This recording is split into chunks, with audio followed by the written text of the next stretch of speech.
ಒಂದು ಯುದ್ಧ ಭೂಮಿ. ಎದುರಾಳಿಗಳು ಬೆಂಕಿ ಉಗುಳುತ್ತಿದ್ದಾರೆ. ಎದುರಾಳಿಗಳು ಕಮ್ಬ್ಯಾಕ್ ಮಾಡಲು ರಣತಂತ್ರ ರೂಪಿಸ್ತಾ ಇದ್ದಾರೆ. ಗೆಲ್ಲುವ ಕನಸು ಕಣ್ಣ ಮುಂದೆ ಇದೆ. ಏನಾಗುತ್ತೋ ಏನೋ ಅನ್ನುವ ಭಯ ಎಲ್ಲರಲ್ಲೂ ಆವರಿಸಿದೆ.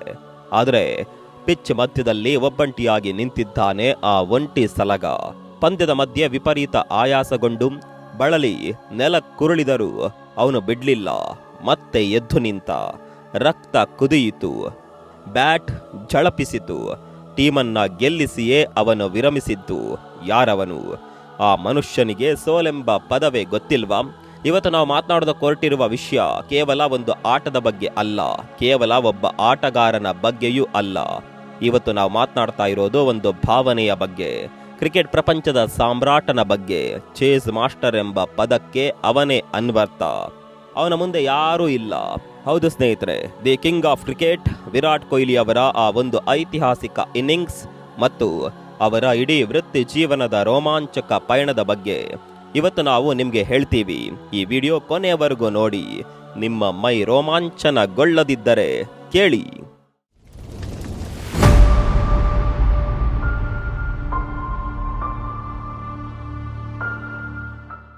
ಸ್ನೇಹಿತರೆ, ಒತ್ತಡ ಅಂದ್ರೆ ಏನ್ ಗೊತ್ತಾ? ನಮ್ಗೆಲ್ರಿಗೂ ಜೀವನದಲ್ಲಿ ಚಿಕ್ಕ ಪುಟ್ಟ ಟೆನ್ಷನ್ ಬಂದ್ರೆ ಸಾಕು, ನಮ್ಮ ಕೈ ಕಾಲು ನಡುಗುತ್ತೆ. ಆದರೆ ಕೋಟ್ಯಂತರ ಜನರ ನಿರೀಕ್ಷೆಗಳ ಭಾರವನ್ನ ಹೊತ್ತು ಕ್ರೀಸ್ನಲ್ಲಿ ನಿಲ್ಲೋದು ಇದೆಯಲ್ಲ, ಅದು ನಿಜವಾದ ಒತ್ತಡ. ಆದರೆ ಆ ಮನುಷ್ಯನಿಗೆ ಒತ್ತಡ ಅಂದ್ರೆ ಇಷ್ಟ. ಯಾಕಂದ್ರೆ ಒತ್ತಡ ದಂತಕಥೆಗಳನ್ನು ಸೃಷ್ಟಿಸುತ್ತದೆ. ದಂತಕಥೆಗಳು ಚರಿತ್ರೆಯನ್ನೇ ಸೃಷ್ಟಿಸುತ್ತೆ. ನಿಮ್ಗೆಲ್ರಿಗೂ ಗೊತ್ತಿದೆ, ರಾಯಲ್ ಚಾಲೆಂಜರ್ಸ್ ಬೆಂಗಳೂರು ತಂಡದ ಅಭಿಮಾನಿಗಳು ಒಂದು IPL ಟ್ರೋಫಿಗಾಗಿ ಎಷ್ಟೆಲ್ಲ ಕಾದಿದ್ರು ಅಂತ. ಒಂದು IPL ಟ್ರೋಫಿಗಾಗಿ ಒಂದೇ ತಂಡದಲ್ಲಿ ಬರೋಬ್ಬರಿ 18 ವರ್ಷಗಳ ಕಾಲ ವಿರಾಟ್ ಕೊಹ್ಲಿ ಕೂಡ ಕಾದಿದ್ರು. ಎಷ್ಟು ಕಣ್ಣೀರು, ಎಷ್ಟು ನಿರಾಸೆ, ಎಷ್ಟು ಟ್ರೋಲ್ಗಳು. ಆದರೂ ಆ ಮನುಷ್ಯ ತನ್ನ ತಂಡವನ್ನ ಬಿಡ್ಲಿಲ್ಲ. ಪರಿಸ್ಥಿತಿ ತಿರುಗಿ ಬಿದ್ದಾಗ, ಒತ್ತಡ ತಾಂಡವವಾಡುತ್ತಿದ್ದಾಗ, ಬೌಲರ್ಗಳು ಲಯದಲ್ಲಿದ್ದಾಗ, ಗೆಲುವಿನ ಕನಸು ಕಮರಲು ಆರಂಭಿಸಿದಾಗ ಚೇಸ್ ಮಾಸ್ಟರ್ ಎದ್ದು ಬರ್ತಾನೆ.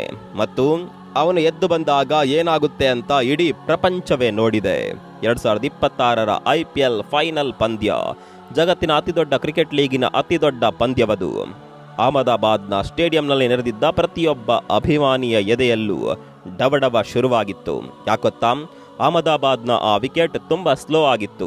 ಬೌಲರ್ಗಳು ಬೆಂಕಿ ಚೆಂಡಿನಂತೆ ಬೌಲಿಂಗ್ ಮಾಡ್ತಿದ್ರು. ರನ್ ಗಳಿಸೋದು ಕಬ್ಬಿಣದ ಕಡಲೆ ಆಗಿತ್ತು. ಆದರೆ ಕ್ರೀಸ್ನಲ್ಲಿ ನಿಂತಿದ್ದು ಸಾಮಾನ್ಯ ಆಟಗಾರನಲ್ಲ, ಅವನು ಚೇಸ್ ಮಾಸ್ಟರ್. ಯಾವುದೇ ಗುರಿ ದೊಡ್ಡದಲ್ಲ, ಯಾವುದೇ ಒತ್ತಡ ಸವಾಲೇ ಅಲ್ಲ. ಯಾಕಂದ್ರೆ ಅವನು ಚೇಸ್ ಮಾಸ್ಟರ್. ಅಹಮದಾಬಾದ್ನ ಆ ಸ್ಲೋ ವಿಕೆಟ್ನಲ್ಲಿ ವಿರಾಟ್ ಕೊಹ್ಲಿ ನೆಲಕಚ್ಚಿ ನಿಲ್ಲದೆ ಹೋಗಿದ್ದಿದ್ರೆ ಈ ಫೈನಲ್ ಪಂದ್ಯದಲ್ಲಿ RCBಯ ಗೆಲುವು ಖಂಡಿತ ಕಷ್ಟವಾಗ್ತಾ ಇತ್ತು. ಆದರೆ ಫೈನಲ್ನಲ್ಲಿ ಕೊಹ್ಲಿ ಆಡಿದ್ದು ಬರೀ ಆಟವಲ್ಲ, ಅದು ವಿರಾಟ ಆಟ. ಸ್ನೇಹಿತರೆ, ನೀವೊಮ್ಮೆ ಊಹಿಸಿಕೊಳ್ಳಿ, 19 ವರ್ಷಗಳ ಸುದೀರ್ಘ IPL ವೃತ್ತಿ ಜೀವನ. ಆ ಇಡೀ ವೃತ್ತಿ ಜೀವನದಲ್ಲೇ ಅವನ ಅತಿವೇಗದ ಅರ್ಧಶತಕ ಬಂದಿದ್ದು ಇದೇ ಫೈನಲ್ ಪಂದ್ಯದಲ್ಲಿ. ಹೌದು, ಕೇವಲ 25 ಎಸೆತಗಳಲ್ಲಿ ವಿರಾಟ್ ಕೊಹ್ಲಿ ಅರ್ಧಶತಕ ಸಿಡಿಸಿಬಿಟ್ರು. ಆದರೆ ಇದು ಅಷ್ಟು ಸುಲಭವಾಗಿತ್ತ? ಖಂಡಿತ ಇಲ್ಲ. ಪಂದ್ಯದ ಮಧ್ಯೆ ಆತ ಎಷ್ಟರ ಮಟ್ಟಿಗೆ ಬಳಲಿದ್ದ ಅಂದ್ರೆ, ರನ್ ಓಡುವಾಗ ಆಯಾಸಗೊಂಡು ಪಿಚ್ ಮೇಲೆಯೇ ನೆಲಕ್ಕುರುಳಿದ್ದ. ಅಭಿಮಾನಿಗಳ ಉಸಿರು ಒಂದು ಕ್ಷಣ ನಿಂತೇ ಹೋಯಿತು. ಅಯ್ಯೋ, ನಮ್ಮ ಕಿಂಗ್ಗೆ ಏನಾಯ್ತು ಅಂತ ಇಡೀ ಸ್ಟೇಡಿಯಂ ಸೈಲೆಂಟ್ ಆಯಿತು. ಆದರೆ ಮತ್ತೆ ಎದ್ದು ನಿಂತವನು ವಿರಮಿಸಿದ್ದು ತಂಡವನ್ನ ಗೆಲ್ಲಿಸಿಯೇ. ತಾನೇಕೆ ಸರ್ವಶ್ರೇಷ್ಠ, ಸಾರ್ವಕಾಲಿಕ ಶ್ರೇಷ್ಠ ಚೇಸ್ ಮಾಸ್ಟರ್ ಎಂಬುದನ್ನು ಜಗತ್ತಿಗೆ ಮತ್ತೊಮ್ಮೆ ತೋರಿಸಿಕೊಟ್ಟ ಇನ್ನಿಂಗ್ಸ್ ಅದು. ಅಷ್ಟಕ್ಕೆ ಮುಗೀತು ಅಂದ್ಕೊಂಡ್ರ? ಇಲ್ಲ. ಅಸಲಿ ಕತೆ, ಅಸಲಿ ಟ್ವಿಸ್ಟ್ ಇರೋದೇ ಇಲ್ಲಿ. ಬಹಳಷ್ಟು ಜನ ಅಂತಾರೆ ಕ್ರಿಕೆಟ್ನಲ್ಲಿ ಅದೃಷ್ಟ ಇದ್ರೆ ಯಾರು ಬೇಕಾದರೂ ಒಂದು ಮ್ಯಾಚ್ ಗೆಲ್ಲಬಹುದು ಅಂತ. ಆದರೆ ವಿರಾಟ್ ಕೊಹ್ಲಿ ಅವರ ವಿಚಾರದಲ್ಲಿ ಇದು ಅದೃಷ್ಟ ಅಲ್ಲ, ಇದು ಅವರ ಕದರ್. ಕಳೆದ 12 ವರ್ಷಗಳಲ್ಲಿ 4 T20 ಫೈನಲ್ಗಳಲ್ಲಿ ವಿರಾಟ್ ಕೊಹ್ಲಿ ಆಡಿದ ಆಟವನ್ನೊಮ್ಮೆ ನೋಡಿ. ಇದನ್ನ ನೋಡಿದ್ರೆ ನಿಮ್ಮ ತಲೆ ಗಿರ್ ಅನ್ನುತ್ತೆ. 2014ರ T20 ವಿಶ್ವಕಪ್ ಫೈನಲ್ ಇಡೀ ಪ್ರಪಂಚ ನೋಡ್ತಾ ಇತ್ತು. ವಿರಾಟ್ ಬ್ಯಾಟ್ನಿಂದ ಬಂದಿದ್ದು ಅರ್ಧಶತಕ, 58 ಎಸೆತಗಳಲ್ಲಿ 77 ರನ್.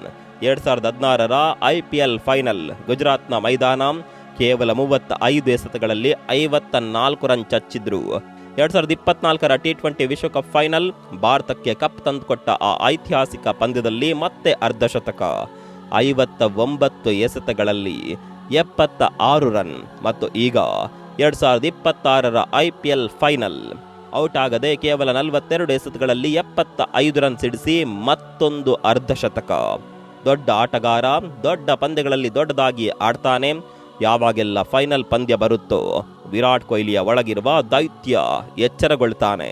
ಸ್ನೇಹಿತರೆ, ಇಲ್ಲಿ ನಾವು ಅರ್ಥ ಮಾಡ್ಕೊಳ್ಬೇಕಾದ ಒಂದು ದೊಡ್ಡ ವಿಷಯ ಇದೆ. ಒಂದೇ ತಂಡಕ್ಕಾಗಿ 18 ವರ್ಷಗಳ ಕಾಲ ನಿಷ್ಠೆಯಿಂದ ಆಡಿ, ಸೋಲುಗಳನ್ನುಂಡು, ಅವಮಾನಗಳನ್ನು ಸಹಿಸಿಕೊಂಡು, ಕೊನೆಗೂ ಒಂದೇ ವರ್ಷದ ಅಂತರದಲ್ಲಿ RCBಗೆ 2ನೇ ಕಪ್ ಗೆದ್ದುಕೊಟ್ಟಿದ್ದಾನೆ ಆ ಮನುಷ್ಯ. ಅಂದರೆ ಯಾಕೆ ವಿರಾಟ್ ಕೊಹ್ಲಿ ಇಷ್ಟೊಂದು ಡೇಂಜರಸ್ ಗೊತ್ತಾ? ಯಾಕಂದರೆ ಆತ ಹುಟ್ಟಿದ್ದೇ ರನ್ ಬೇಟೆಗಾಗಿ. ಆತ ಗೆಲುವಿನ ಕನಸು ಕಂಡಿದ್ದ. ಹೀಗಾಗಿ ಅವನನ್ನ ಚೇಸ್ ಮಾಸ್ಟರ್ ಅಂತಲೇ ಕರೆಯಲಾಗುತ್ತೆ. ಇತರೆ ಆಟಗಾರರಿಗೆ ಎದುರಾಳಿಗಳು ಕೊಟ್ಟಿರುವ ಟಾರ್ಗೆಟ್ ಒಂದು ಗುರಿಯಾಗಿ ಕಾಣುತ್ತೆ, ಆದರೆ ಕೊಹ್ಲಿಗೆ ಅದು ಬೇಟೆಯಾಗಿ ಕಾಣುತ್ತೆ. ಅಹಮದಾಬಾದ್ನ ಆ ಪಂದ್ಯದಲ್ಲಿ ಕೇವಲ 42 ಎಸೆತಗಳಲ್ಲಿ ಅಜೇಯ 75 ರನ್ ಬಾರಿಸಿ RCBಯನ್ನ ಚಾಂಪಿಯನ್ ಮಾಡಿದ್ದು ಕೇವಲ ಬ್ಯಾಟಿಂಗ್ ಟೆಕ್ನಿಕ್ ಅಲ್ಲ, ಅದು ಅವರ ನೆವರ್ ಗಿವ್ ಅಪ್ ಆಟಿಟ್ಯೂಡ್. ಒಬ್ಬ ಸಣ್ಣ ಕನಸುಗಾರನಿಂದ ಕ್ರಿಕೆಟ್ ಪ್ರಪಂಚದ ರಾಜನಾಗುವವರೆಗೂ ವಿರಾಟ್ ಕೊಹ್ಲಿ ಪ್ರತಿಯೊಂದು ವೇದಿಕೆಯಲ್ಲೂ ಜಯಿಸಿದ್ದಾರೆ. ಅವರ ಟ್ರೋಫಿ ಕ್ಯಾಬಿನೆಟ್ ಬಗ್ಗೆ ಒಮ್ಮೆ ಕಣ್ಣಾಡಿಸಿ ನೋಡಿ. ಅಂಡರ್ 19 ವಿಶ್ವಕಪ್, ಏಕದಿನ ವಿಶ್ವಕಪ್, 2013ರ ಚಾಂಪಿಯನ್ಸ್ ಟ್ರೋಫಿ, 2024ರ T20 ವಿಶ್ವಕಪ್, 2025ರ ಚಾಂಪಿಯನ್ಸ್ ಟ್ರೋಫಿ, 2025ರ IPL, ಮತ್ತೆ ಈಗ ಮತ್ತೊಮ್ಮೆ IPLನಲ್ಲಿ ಚಾಂಪಿಯನ್. ಇದನ್ನು ನೋಡಿದರೆ ಏನನ್ಸುತ್ತೆ? ಇನ್ನೇನು ಬಾಕಿ ಉಳಿದಿದೆ ಗೆಲ್ಲೋದಕ್ಕೆ? ಪ್ರಪಂಚದಲ್ಲಿರುವ ಎಲ್ಲ ಟ್ರೋಫಿಗಳನ್ನ ಆ ಮನುಷ್ಯ ತನ್ನ ಕಾಲಡಿಯಲ್ಲಿ ತಂದಿಟ್ಕೊಂಡಿದ್ದಾನೆ.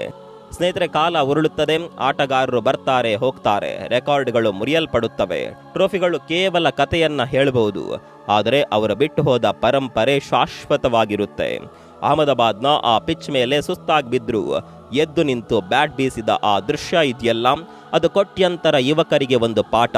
ಜೀವನದಲ್ಲಿ ಎಷ್ಟೇ ಕಷ್ಟ ಬರಲಿ, ನೆಲಕ್ಕುರುಳಿದ್ರೂ ಸರಿ, ಮತ್ತೆ ಎದ್ದು ನಿಲ್ಲು, ಗುರಿ ಮುಟ್ಟುವವರೆಗೂ ನಿಲ್ಲಬೇಡ ಅನ್ನುವ ಪಾಠ ಅದು.